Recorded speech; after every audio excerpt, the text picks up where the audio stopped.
Vas a flipar con esta historia. Mira, nos vamos a Afganistán. Este país desde 1933 era un reino con su monarca de chill hasta que en 1973, ¡zas!, el rey viaja a Londres para tratarse de una hemorragia ocular y ¡tacatrá! Su primo, que era el general del ejército, aprovecha y da un golpe de estado sin apenas oposición, motivado principalmente porque había bastante descontento en el país por culpa de la hambruna y que el parlamento estaba por uvas. Vale, pues este notas quita la monarquía y hace que Afganistán pase a ser una república, poniéndose a sí mismo como presidente, obviamente. Fíjate que él se llevaba de lujo con el Partido Comunista de Afganistán y claro, ahora su relación con la Unión Soviética subía de nivel a best friends, pero no por mucho tiempo, porque en realidad este presidente afgano solo les había usado para llegar al poder y pronto se le fue de las manos porque los comunistas estaban ganando demasiado poder dentro del país, así que para evitar que se les subiesen a las barbas, obliga a que se disuelva el Partido Comunista de Afganistán. Esto a la Unión Soviética no le mola nada, ya que teme que Afganistán se haga colega de los países de la OTAN, que son sus enemigos. Y en esas que llega la gota que colma el vaso, porque en 1978 alguien asesina al jefe del Partido Comunista en su casa ahí de Afganistán, y todavía no sabemos quién fue. Miembros del partido que le tenían envidia o el mismo gobierno, yo qué sé. Lo que nos importa es que los comunistas afganos salieron a la calle a saco paco, echando la culpa del asesinato al presidente y a su política anticomunista. Esto evolucionó poco a poco en una rebelión por parte del ejército que apoyaba a los comunistas, y aprovechando un día que era fiesta, ¡pumba!, golpe de estado en donde los comunistas se cargaron al presidente y a su familia a tiros. Pues venga, en 1978 los comunistas se alzaban con el poder y creaban la República Democrática de Afganistán, pero tampoco iba a durar mucho la paz aquí. Te tengo que presentar a los dos protagonistas que hay ahora. Tenemos al presidente Taraki y a su mano derecha Amin. Estos tíos son súper colegas, pero poco a poco se empiezan a distanciar y pasado un año, ¡buah!, se llevan a matar. Flipas. Y es que hasta la Unión Soviética había avisado al presidente de Afganistán que lo mejor es que se cargase a su antiguo colega porque creían que en realidad se trataba de un agente de la CIA que pudiese tener en mente quitarle del poder. Pues venga, no se hable más, esto lo soluciona ahora mismito. Oye, Amin, vente al palacio y hacemos una comidita guapa para reconciliarnos de buen rollo. Amin acepta, va hasta allí y cuando está entrando por la puerta, los guardias lo tirotean ahí. Pero cual Star Troopers de Star Wars solo consiguen matar a su guardaespaldas. Así que Amin huye, pilla a soldados leales y regresa al palacio con tanques. Claro, esto pilla por sorpresa al presidente, que la ha cagado que flipas y ahora está totalmente rodeado y sin escapatoria. Así que se rinde. Mamma mía. ¿Qué pasó con él? Pues que a los 2 días lo ataron a una cama y lo asfixiaron con 3 almohadas. ¡Ay, ay, ay! Que se acaban de cargar al jefazo del país, que era tu colega de la Unión Soviética. Se va a liar pardísima, ya lo estoy viendo. Y es que, obviamente, la URSS no se va a quedar quieta y aprovechará este evento para invadir Afganistán. ¿Le saldrá bien o fatal? En septiembre de 1979 se cargaron al presidente comunista de Afganistán, que era tu colega de la Unión Soviética. Y como estos no veían con buenos ojos a su sucesor, porque lo consideraban un matao que no tomaba buenas decisiones contra los insurgentes islamistas que empezaban a florecer por el país, que de estos te hablaré en futuros episodios, y que de seguir con él en el power al final el país iba a caer, pues ¡zas!, 3 meses después la Unión Soviética autorizaba la operación Tormenta 333, o lo que es lo mismo, una misión especial para matar al presidente afgano y poner a alguien de más confianza. ¡Vas a flipar! Semanas antes de comenzar con los fuegos artificiales, la Unión Soviética envió destacamentos de sus fuerzas especiales, los Spetsnaz, con Tachanka Anko, a la capital afgana con uniformes de allí. Estos soldados habían sido cuidadosamente seleccionados porque eran todos de etnias de la zona y así pues no iban a dar el cante. Además, con la excusa de que Afganistán estaba muy inestable, comenzaron a entrar a saco de soldados soviéticos por la frontera. Todos estos se colocaron a las afueras del palacio presidencial, pero en realidad era el plan B. Lo guapo viene ahora, y es que el embajador soviético dijo al presidente Amin, oye, que por qué no se venía a la embajada y hacían una comidilla de buen rollo. Y es que Amin en realidad seguía siendo leal a la Unión Soviética y los consideraba sus aliados. Bueno, pues Amin, el 27 de diciembre del 79, va al edificio de los soviéticos, y ahí el chef, que en realidad era un agente de la KGB, pues le envenena la comida. El que no se entera de nada, come y ¡pumba!, entra en coma. ¡Oh, yeah! El plan ha salido a pedir de Milhouse, muy bien. Espera, porque los médicos de la embajada, que no tenían ni idea del plan, al ver que el presidente afgano cae como un fiambre en mitad de la comida, van corriendo y comienzan a socorrerlo para que vuelva a la vida y ¡chachán! ¡Lo consiguen! Así que revive. Vamos, no me jodas. Amin, medio reventado, esa misma tarde regresa a su palacio, que era una auténtica fortaleza, arriba de una colina ahí para recuperarse. Date cuenta que este lugar se consideraba impenetrable. 2500 guardias, 3 tanques, la ladera todo minada, excepto la carretera que subía, pues era la espera limonera. Bueno, pues al rato ¡pum! Una explosión destruye el centro de comunicaciones de la capital. ¡Vamos! Es la señal. Los spetsnaz soviéticos desde abajo del palacio despliegan varios cañones antiaéreos y apuntan al palacio. ¡Fuego! ¡Pum! ¡Fuego! ¡Pum! ¡Pum! ¡Pum! Dejan la fachada hecha un cromo. Después corriendo se montan en blindados y suben mientras la guardia del presidente les tirotea desde el palacio. Estos informan a Amin de que les están atacando los soviéticos, pero él responde que eso es imposible, si son colegas. ¿Qué cojones dices? Las fuerzas especiales soviéticas van ultrachetadas. Al final consiguen llegar, revientan la puerta principal y después van habitación por habitación tirando granadas. Y en una de esas explosiones se cargaron al presidente Amin. Game over. Pero no solo eso, porque después mataron a todos los hombres de su familia, incluidos sus hijos, y encarcelaron a las mujeres. En tan solo 45 minuticos de nada, la Unión Soviética había conseguido su objetivo. Además, a la vez, otros grupos de soldados se habían hecho con el control de los edificios del Ministerio del Interior y el de Seguridad Interna. Los soviéticos obviamente no tardaron en colocar a su candidato como presidente de Afganistán, a Babrak Karmal, que estaba exiliado en Checoslovaquia para que Amin no se lo cargase. Pero claro, no era plan de que se notase descaradamente que los soviéticos habían dado un golpe de estado para poner a un colega. Así que anunciaron que Amin en realidad era un agente de la CIA, un traidor que quería vender el país a Estados Unidos y que por eso el nuevo presidente pues había pedido ayuda a la Unión Soviética para meter sus tropas en el país y dar más estabilidad. Y es que no te lo he dicho, pero por la frontera un chorro de soldados soviéticos están ya invadiendo Afganistán sin corte y así asegurar este movimiento de ajedrez. A finales de 1979, los soviéticos comenzaron a tirar paracaídas en lugares estratégicos de Afganistán y sus tropas que habían cruzado la frontera se establecen en los edificios más importantes del gobierno local. Flipas, porque en total habían metido 1800 tanques, 2000 blindados y 80.000 soldados. Y encima, cuando se hicieron con el control del aeropuerto de Kabul, llegaron otras 20.000 unidades en avión. Tengo que decirte que los soviéticos apenas tuvieron oposición, ya que a ver quién era el guapo que se metía con la poderosa Unión. Pero obviamente no sentó muy bien en la población local, que consideraba al fin y al cabo que les acababa de invadir una potencia extranjera. Y es por eso que surgió un sentimiento nacionalista de la leche que frustró la idea de los soviéticos que tenían de pacificar el país, ya que la gente veía al nuevo presidente Karmal un simple títere de la Unión Soviética. Por lo que con el paso de las semanas, mayormente casi todos los afganos querían expulsar a los soviéticos de allí. Aquí había muchos grupos rebeldes, pero el que nos interesa seguro que te suena a saco,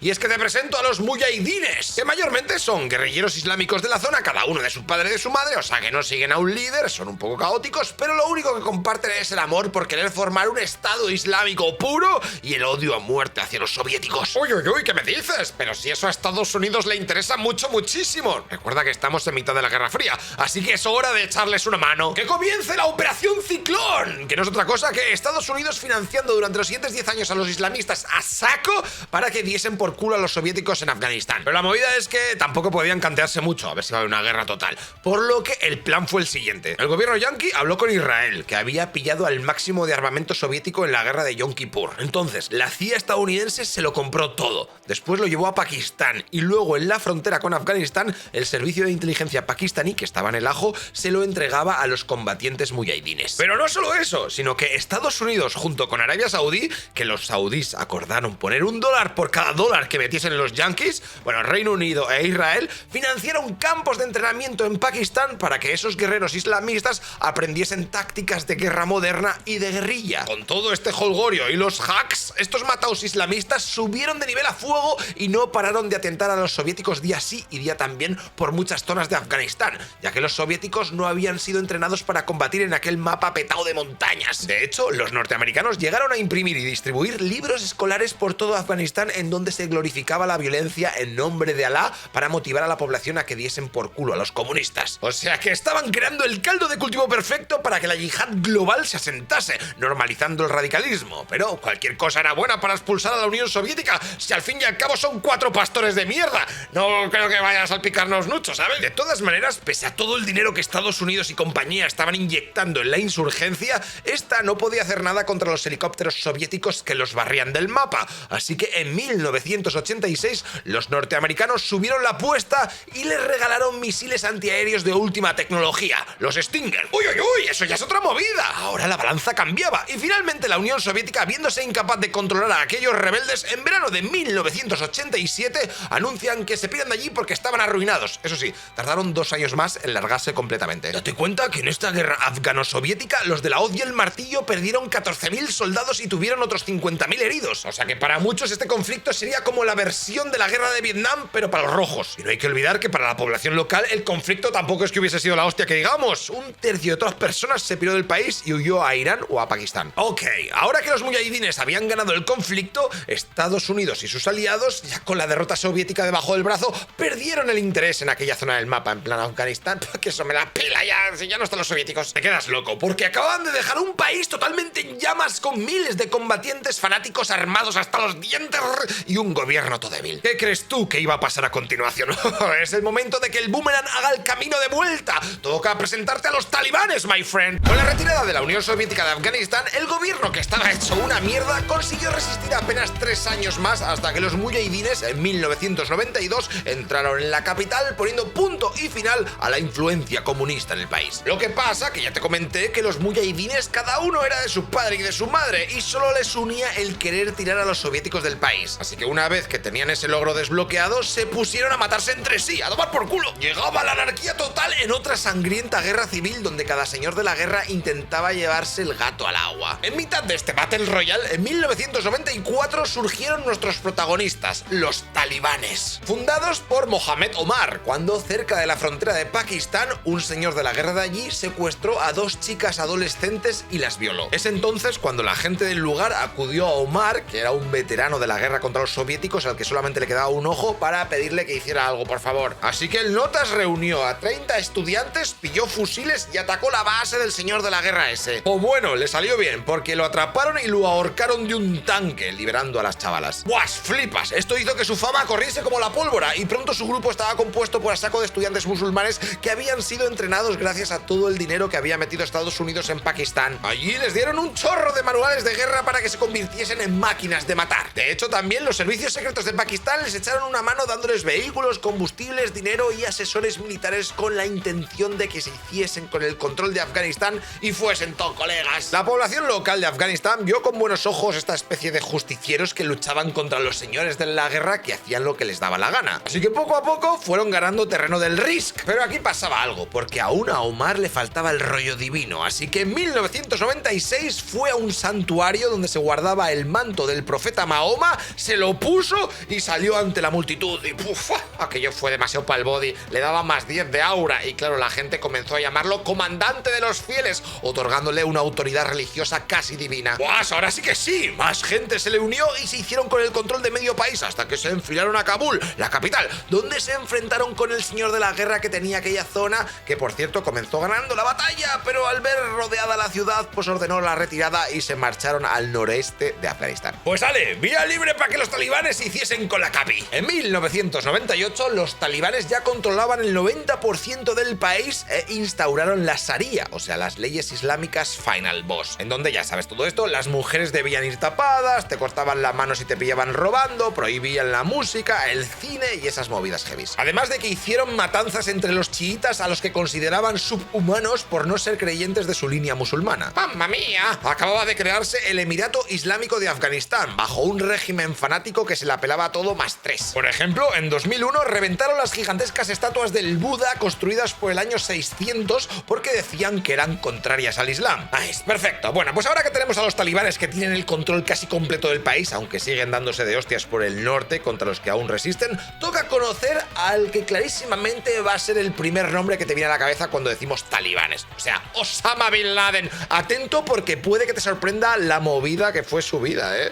presento a Osama Bin Laden. Madre mía, este vídeo va a estar ultra desmonetizado, así que suscríbete al canal en YouTube y así seguirá pelándomela al máximo a hablar de cualquier tema censurado. A ver, Osama nació en 1957 en Arabia Saudí y los primeros años fueron fáciles porque su padre era un multimillonario de la construcción con vínculos con la familia real saudí. Fíjate que su madre fue la 10ª esposa que tuvo su padre. ¡Holgorio! Y claro, cuando el padre la palmó, le tocó como herencia unos 30 millones de dólares de nada. Como buen forrao, nuestro protagonista se irá a estudiar inglés a Oxford, en Reino Unido, y después estudió economía y administración de empresas en Arabia Saudí. Pero lo que realmente le motivaba era la religión. De hecho, pensaba que el mundo islámico estaba en crisis y que la única manera de revertir esa situación era la implementación de la Sharia, además de que había que hacer una guerra santa contra los países no musulmanes que habían echado mierda contra ellos. Pero bueno, no vamos a adelantarnos todavía. Cuando acaba la universidad, en 1979, se va a Pakistán y a base de talonario comienza a meter a saco de dinero a los grupos mujahidines que estaban dándose de leches contra los soviéticos en la vecina Afganistán que te contaba antes. Esto, unido a los 12.000 millones de dólares que también metieron Estados Unidos, Arabia Saudí, Israel, por ejemplo,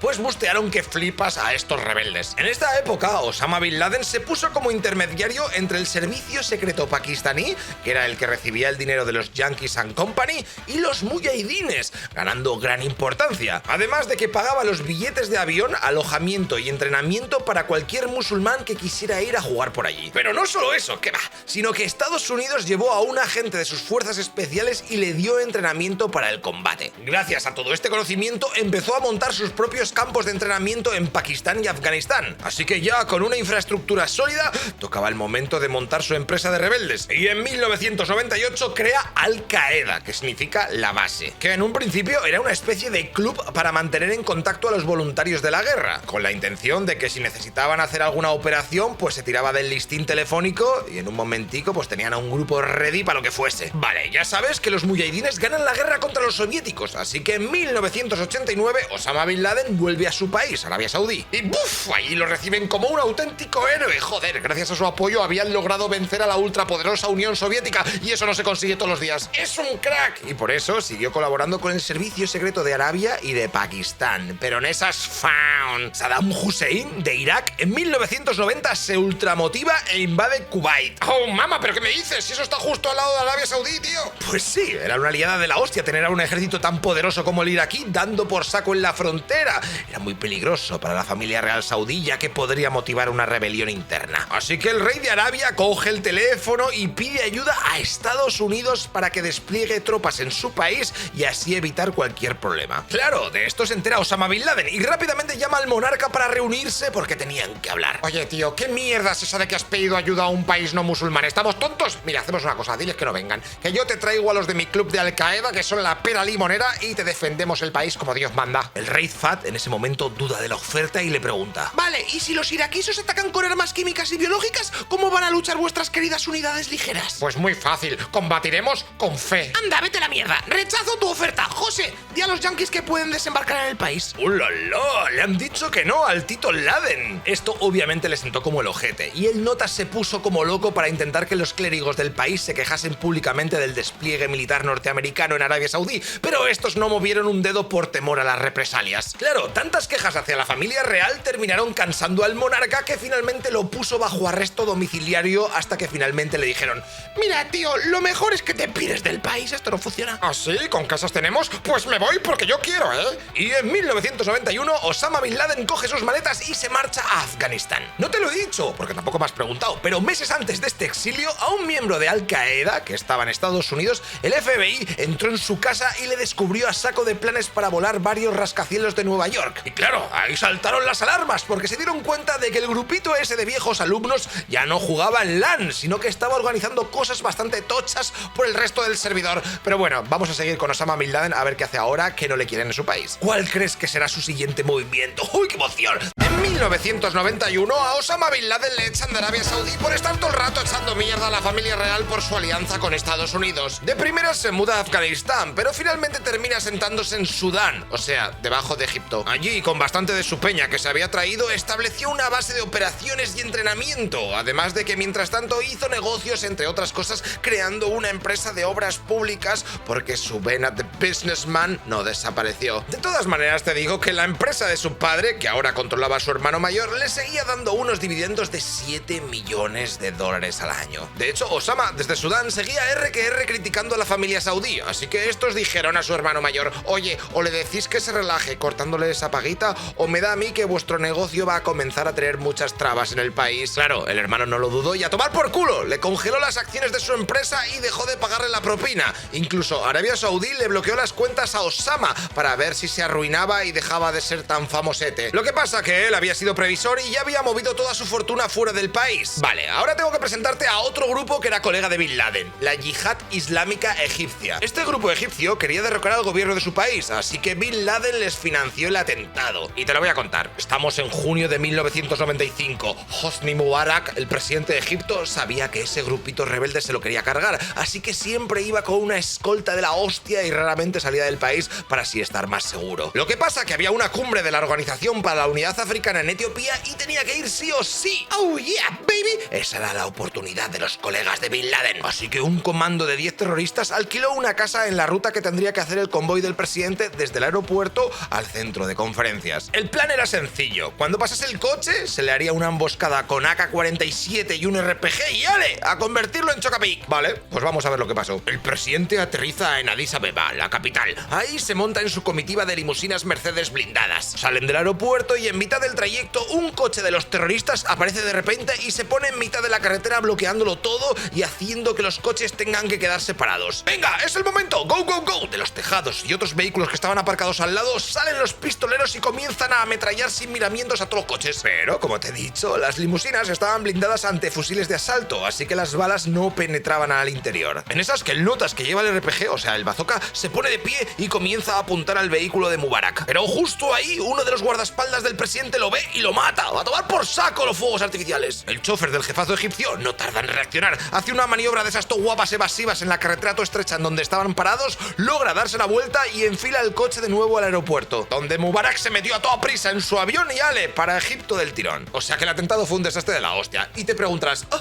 ¿por qué hostias me estás contando este fail? Pues porque cuando investigaron a los cadáveres de los terroristas abatidos, se dictaminó que habían venido de la vecina Sudán. Y claro, todos los países se quejaron al gobierno sudanés por tener a ese grupo allí asentado, además de a Osama Bin Laden y su querida Al-Qaeda. Así que el gobierno sudanés, por miedo a que les metiesen más sanciones, con Estados Unidos quejándose a saco, les dijo: mira, chachus, lo siento, pero me dais demasiados problemas, así que tenéis que largaros de mis tierras, sorry. O venga, nos vamos. El destino que eligió Osama Bin Laden fue, obviamente, Afganistán, en donde se llevó a sus 300 hombres en un vuelo privado. Esta nueva expulsión de 1996 fue una buena hostia para Osama, porque significaba que perdía de la noche a la mañana todos sus negocios en Sudán, ya que fueron confiscados por el gobierno, así que adiós a casi 300 millones de dólares.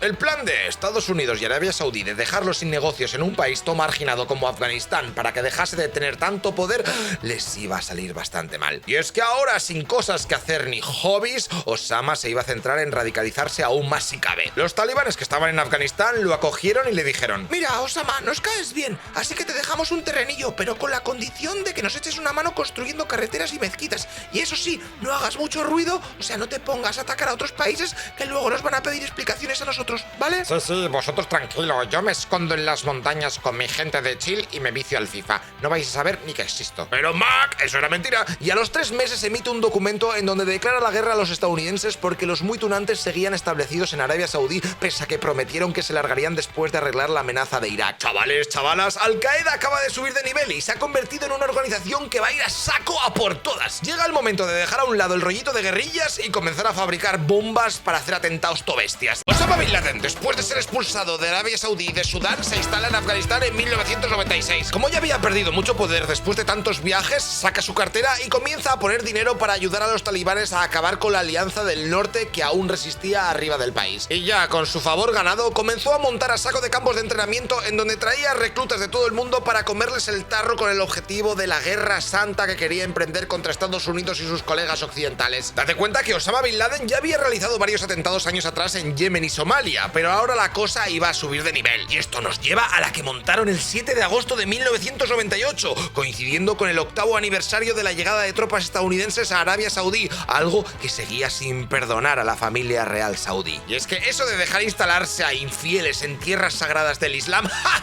eso lo iban a pagar caro. Pues venga, nos vamos a Kenia y a Tanzania, en donde hacía años años Al Qaeda ya había metido comandos, los cuales, para pasar desapercibidos, habían aprendido el idioma local, trabajaban en empresas sin levantar sospechas y hasta se habían casado. El objetivo iban a ser nada más y nada menos que las embajadas que Estados Unidos tenía en estos dos países. Uy, ¿y por qué estas naciones tan randoms? Pues porque los yanquis creían que en el África subsahariana no les iba a pasar nada, y la seguridad de sus edificios tampoco es que fuese la pera limonera que digamos. Y encima los países objetivos tenían unas fronteras de mierda que ayudarían a meter los explosivos y a escapar sin apenas peligro de ser interceptados. Te voy a contar primero el petardazo de Nairobi, en Kenia. Los del equipo de Bin Laden alquilaron una lujosa mansión en el barrio más rico de la capital y ahí comenzaron con la preparación de la bomba. 900 kilogramos de mezcla de TNT con nitrato de amonio y polvo de aluminio. ¡Mua! La creme de la creme para crear una explosión con a saco de calor que matase a todo lo que tocase. Después esta movida la metieron en cajas de madera, lo subieron a la parte trasera de un camión y las cubrieron con a saco de arena para proyectar la explosión hacia los lados en vez de hacia arriba. El objetivo era aparcar este vehículo en el parking subterráneo de la embajada y ¡boom! Intentar demoler toda la embajada y a tomar por culo. Bueno, pues vamos a ver lo que pasó. El camión con conductor y copiloto suicidas de Al Qaeda llegan a la barrera donde están los guardias kenianos. Ahí el piloto baja y les lanza varias granadas aturdidoras mientras les grita ¡que abran la maldita barrera! Él creía que fruto del pánico le harían caso, pero ¿qué va? Se agachan y a los pocos segundos empiezan a dispararle. ¡Hostias! El conductor, viendo que a lo mejor le matan antes de lo previsto, no lo duda dos veces y activa el explosivo ahí mismo, en mitad de la calle. ¡Pum! La explosión es tan bestia que daña la embajada yanqui, pero lo gordo se lo come el edificio que había justo al lado, que del tirón se derrumba, matando a todos los estudiantes que estaban dentro, por no hablar de toda la gente que estaba tan tranquila en los coches y en la acera. En total, con este atentado se cargaron a 213 personas, de las cuales solo 12 eran norteamericanas, el resto peña de allí. El conductor obviamente se volatilizó instantáneamente, pero su compañero, que estaba fuera del camión, tuvo la suerte de que estaba en un lado y no murió en el acto, sino que salió despedido a tomar por culo. Con heridas bastante bestias, consiguió levantarse todo aturdido y se alejó como pudo. Lo que pasa que sin corte fue hasta el hospital de la ciudad para que le curasen. La movida es que había dejado su pasaporte y dinero en la mansión donde los cerebros del atentado ya habían recogido todo y se habían largado del país. Y es que al fin y al cabo él tenía previsto suicidarse con el camión bomba, o sea que ¿qué más te da el pasaporte? Así que cuando se curó, se instaló en un hotel de mala muerte en donde los agentes estadounidenses no tardaron en presentarse, ya que los médicos que le trataron vieron que sus heridas eran sospechosas y ¡ale, guapete! ¡Te vienes con nosotros! Al poco de comenzar el interrogatorio del FBI, pues bueno, pues ya comenzó a alargar todo lo que sabía de la operación y dio el número del teléfono de comunicaciones que Osama Bin Laden había dejado montado en Yemen. A ver, para que lo entiendas, el jefe de Al Qaeda, Osama Bin Laden, no era tonto y sabía que cualquier llamada que hiciese desde su escondite en las montañas de Afganistán, pues los satélites militares yanquis lo iban a detectar. Así que para evitar este rastreo, lo que hizo fue crear un hub de comunicaciones en una casa de un colega suyo en Yemen. Allí llamaban los terroristas de Al Qaeda que estaban repartidos por todo el mundo. El de la casa apuntaba el mensaje y después, con otro método y ya encriptado, se lo hacía llegar a Osama Bin Laden. Por lo que conocer ese teléfono era tope importante, así que la CIA tardó nada y menos en pincharlo y comenzaron a escuchar que llegaban llamadas de comandos durmientes en Alemania, Estados Unidos, Malasia, etc. Al copiloto este que cantó la información, por si te lo preguntas, le cayó cadena perpetua y aún sigue encerrado en una cárcel de Estados Unidos en donde no le dejan ver ningún otro rostro humano y no puede salir de su celda. Ok, este fue el atentado de Kenia, pero es que justo a la misma hora Al Qaeda hizo otro atentado en la embajada de Tanzania. Lo que pasa que este iba a ser más complicado porque para llegar al edificio había que ir por un camino secundario bastante largo y era mucho más marronero. Pero bueno, vamos a ver qué tal les va. Para este ataque pillaron otro camión al que tunearon para que pareciese de reparto de agua. Así que tan solo 9 minutos después del ataque de Nairobi que te he contado, el conductor hace el camino ese hasta la barrera de la embajada. Justo cuando se la abren y le están dejando pasar, ¡faun! Se ve como de dentro está saliendo el camión verdadero de agua y el muy tunante se ha puesto delante y no le deja pasar, así que están dos camiones enfrentados. Por lo que el suicida egipcio se pone nervioso y por temor a que lo descubriesen, decide activar el explosivo ahí mismo, a unos 12 metros de la embajada, que es demasiado lejos, ya te lo digo. ¡Pum! ¡Boom! El de Al Qaeda se convierte automáticamente en Chocapic. El muro que rodea la embajada fue el que absorbió la mayoría de la explosión y solo se cargó a los 11 soldados tanzanos que estaban en la garita de seguridad. Ningún estadounidense la palmó. Fíjate que el de Al Qaeda, que construyó la bomba, rápidamente pilló el primer vuelo a Sudáfrica, donde terminarían capturándolo gracias a sus huellas dactilares. Así que se comió una rica cadena perpetua y sigue cumpliendo condena en Estados Unidos. Vale, pues estos dos atentados hicieron ver al mundo que el Al Qaeda de Osama Bin Laden era algo bastante serio y que su líder había conseguido una capacidad logística bestial al haber logrado dos atentados sincronizados en dos países distintos. Y no solo eso, sino que le daban igual los daños colaterales. Date cuenta que la mayoría de los muertos en el ataque de Kenia eran musulmanes, o sea que estar al lado de un yanqui te ponía directamente en peligro, my friend. Como respuesta, Estados Unidos puso a Bin Laden en el top 10 de hombres más buscados del mundo, dando 5 millones de dólares por cualquier información que sirviese para arrestarlo o matarlo. Además de esto, el ejército yanqui lanzó unos cuantos misiles de crucero a campos de entrenamiento en Afganistán que ya estaban abandonados, y poquito más. Algo que hizo que Bin Laden creyese que Estados Unidos pasaba de meterse en jaleos internacionales, o sea que si se la liaba muy gorda, seguramente no se atreverían a llevar unidades a Afganistán ni nada. ¡Ja! ¡Eran unos cobardes! Bueno, pues vas a flipar, porque ahora llega una cosa bastante what the fuck, y es que te acuerdas que la CIA tenía pinchado el teléfono ese de Al Qaeda que era súper importante, ¿no? Vale, pues te vas a quedar loco de lo que se enteraron tan solo 2 añitos después. Esta es una de las mayores palmadas de la historia de Estados Unidos. Mira, estamos en 1999. La CIA tiene pinchada la principal base de comunicaciones de Al Qaeda, y en esas que escuchan una llamada en donde varios jefazos de Al Qaeda dicen que van a ir a una reunión tope importante en Malasia. ¡Uy, uy, uy, uy! Que se viene algo tocho. Así que la CIA llama a los servicios de inteligencia de ese país para avisarlos. ¡Ey! Vigilad a esos hombres, pero no los detengáis, que queremos saber con quién se reúnen. Vale, pues dicho y hecho, el 5 de enero del año 2000, a las afueras de Kuala Lumpur, en la casa de un capitán del ejército malasio retirado y bioquímico, se reúnen durante 3 días unas 10 personas. Pero lo que nos importa eran 3 pesos pesados que habían ido de Afganistán y eran hombres de confianza al máximo de Bin Laden. Lo que pasa que había un problema, porque los servicios de Malasia no tuvieron oportunidad de colocar micrófonos dentro de la casa, así que tan solo pudieron hacer fotos y grabar vídeos de mierda de los asistentes saliendo a comer y poquito más. Obviamente toda esta información se la mandaron a la CIA, que claro, sin audio, pues tan solo servía para identificar un poquito a los integrantes de aquella reunión que parecía bastante importante. Vale, ¿y sabemos de qué hablaron durante los 3 días que duró la quedada? Pues sí, estaban allí principalmente para hablar de los 2 siguientes grandes atentados que iban a organizar: el del destructor USS Cole y la operación de aviones, que después conoceremos como el 11S. Pero espera, my friend, que ahora viene lo mejor, porque es que cuando acaba la reunión, los 3 tíos que habían llegado de Afganistán pillan un vuelo a Bangkok, a Tailandia, vamos. Así que la CIA estadounidense llama rápidamente a los agentes de este país y les dan órdenes de que los sigan al aterrizar para ver dónde leches van. Pero el tráfico de allí es una auténtica locura y al poco de montarse en el coche, los pierden de vista. A tomar por culo. Pero no solo eso, sino que tan solo una semana después, 2 de estos terroristas de Chill pillan otro vuelo y aterrizan en Los Ángeles, Estados Unidos. Joder, pues al pelo, que los detengan, ¿no? ¿Qué va? La CIA no había dado la información al FBI, así que los agentes del aeropuerto, al ver que tenían el visado en regla, les dejaron pasar tranquilamente. Estos 2 tunantes se pasarían los siguientes 20 meses apuntados a clases de vuelo para intentar llegar a ser pilotos. Pero había otro problema, y es que no tenían ni zorra de inglés, así que el instructor al final se cansó y los expulsó de la academia por mataos. Por lo que Osama Bin Laden tuvo que mandar a otros 2 y a otro piloto para que se sumase a los retrasados estos, y así que los 5 pudiesen planear el secuestro del vuelo 77, que es el que se estrellaría contra el Pentágono el 11 de septiembre. Pero bueno, no nos adelantemos, que todavía para eso queda. Como acabamos de ver, Estados Unidos había dejado escapar a la cúpula que estaba organizando el mayor atentado de la historia norteamericana. Y ahora es cuando tengo que contarte lo del atentado que te he mencionado antes, lo del USS Cole. O sea, flipas. Los de Al Qaeda van a ir a por un jodido destructor del tío Sam. ¿Lo hundirán o pasarán más cosas y será un jodido fail como siempre? Este es el atentado que hicieron los de Al Qaeda contra un barco de la hostia que tenía Estados Unidos. Nos vamos al puerto de Adén, en Yemen. Estamos a principios del 2000 y Al Qaeda tiene preparada una sorpresa a los norteamericanos. En el puerto está repostando el destructor estadounidense USS The Sullivan. Bueno, pues un comando de los de Bin Laden cogen una lancha de mierda y en tierra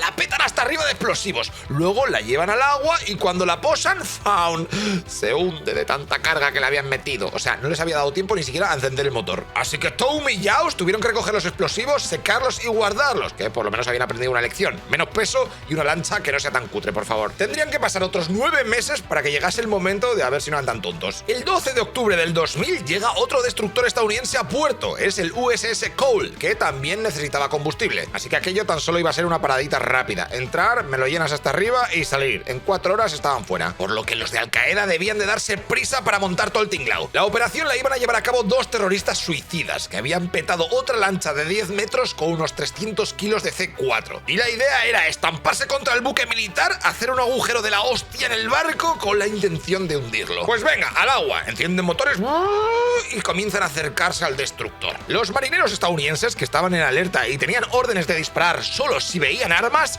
les observan detenidamente a ver de qué palo van. En ese momento los terroristas saludan con la mano amigablemente, en plan, hola, where you from, my guy? Y los yankees dicen, bah, otra lancha de gente local que solo quiere recoger la basura que suele flotar al lado de estos barcos militares tan bestias. Así que les dejan acercarse sin problema. En esas que la lancha se acerca más y más. Y cuando está justo pegando con el lado izquierdo del barco, ¡pum! Explosión de la hostia. La detonación es tan bestia que crea un boquete de 12 metros en el casco. Y encima, en ese lado estaba el comedor y justo era la hora de almorzar. Así que se cargaron en el acto a 17 marineros estadounidenses. Pero no solo eso, la luz se fue en todo el barco, que rápidamente se petó de humo y comenzó a entrar agua a saco paco. O sea, o la tripulación hacía algo o en tan solo unos minutos se inundarían más compartimentos que harían volcar el barco. Hostia, eso es muy heavy. Así que todos se pusieron a una para achicar y después de currar sin parar durante 4 días consiguieron mantener a flote el destructor. Algo muy importante, porque estos bicharracos suelen costar miles de millones de dólares y tardas unos cuantos añicos en fabricar uno nuevo. Después flipas con esto, ¿vale? Alquilaron un barco noruego de la hostia y pusieron el destructor encima, así como si fuera una grúa. Y ale, para la reparación en Estados Unidos. En esta foto podéis ver ese viajecito y ahí en medio tenéis el boquete que creó el atentado. Una cosa curiosa es que Bin Laden había dado órdenes expresas de grabar el atentado en vídeo, pero el notas al que pagaron para hacerlo se quedó dormido y no hubo vídeo del ataque, algo que sentó como un tiro al jefe de Al Qaeda porque lo quería como publicidad. Madre mía, ¿y Estados Unidos no respondió bombardeando algo del mapa como suele hacer? Pues no, y es que las elecciones norteamericanas se celebraban en menos de un mes y la cosa estaba muy reñida entre Al Gore y George Bush, por lo que Bill Clinton pasó de mover ficha y cuando Bush ya se sentó y montó su equipo en la Casa Blanca, pues como que ya se había bajado bastante el suflé. Y claro, este atentado hizo ver a Bin Laden que lo de atacar antes de unas elecciones de un país podía salir prácticamente gratis porque estaban muy a su rollo. Así que con toda la euforia que tenían los de Al Qaeda por el éxito de esta operación, luego se motivaron más y decidieron atacar el corazón del sistema económico estadounidense, las Torres Gemelas, chaval. Aunque ya sé que seguro que muchos de vosotros pensáis que fue el propio Estados Unidos, fue un autoatentado, hijos de puta, una falsa bandera y todo eso. Bueno, supongo que hasta que no nos muramos y lo veamos, pues no conoceremos realmente lo que pasó ahí. De todas maneras, ¿tú quién crees que fue? Ponlo en los comentarios y el que pierda invita a unas horchatas al resto cuando nos muramos. ¡Hasta luego, lo que pixas!